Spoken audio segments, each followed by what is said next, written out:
Ako, nagre-record. Ano? Guna.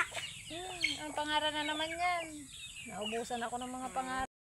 Si Prince. Oh! Sige na, bagaan. Tingnan ko. Ay. Rhode Island.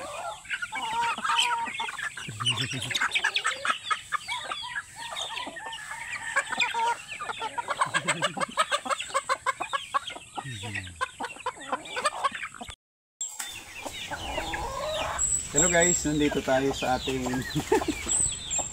nandito tayo, yung mga manok natin nandito na nga sa ating service. Ayan, dito na sila sasakay patungo sa pagunlad, sa pag-asenso.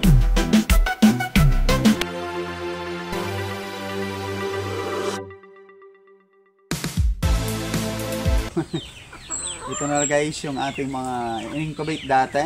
Nakikita nyo nung mga vlog natin mga una ay mga sisiw pa ito, pero tingnan nyo naman ngayon ang lalaki na nila after mga ilang buwan nating pag-aalaga.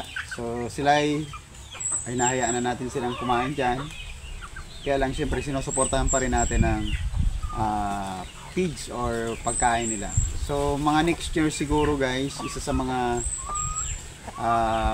kakulangan natin is hindi tayo nakabili ng madaming pagkain nila, lalo yung mais na isa sa mga nakakatipid sana tayo kung nakabili tayo sa mga kapwa natin mga farmers na nagtatanim ng mga mais. Siguro next year, kasi hindi pa taniman ngayon, siguro mag-iipon tayo, maghanda tayo ng pera na para pambili ng medyo madami-daming mga mais, para sa mga ganitong buwan ay hindi na tayo mamamroblema ng pagkain nila. So siguro sa mga susunod nating mga buwan or taon ay mas lalong mapadami natin yung mga manok. So yung iba natin dito na malalaki na mga manok, lalo yung mga lalaki, ay ginagawa na nating ulam. Kinakatay natin. Kaya yung medyo naiwan lang yung mga babae, katulad nito, mga inahin. Kasi yung mga inahin ang pinapadami natin. Kasi kung mga tandang ang dumami is hindi dadami kasi hindi sila mangingitlog. So yan lang po muna ang vlog natin ngayon mga farmers. Nandito nangangalay na yung cameraman natin. Yan lang ang vlog natin ngayon. Masabi ko, happy farming sa ating lang. Sipag lang.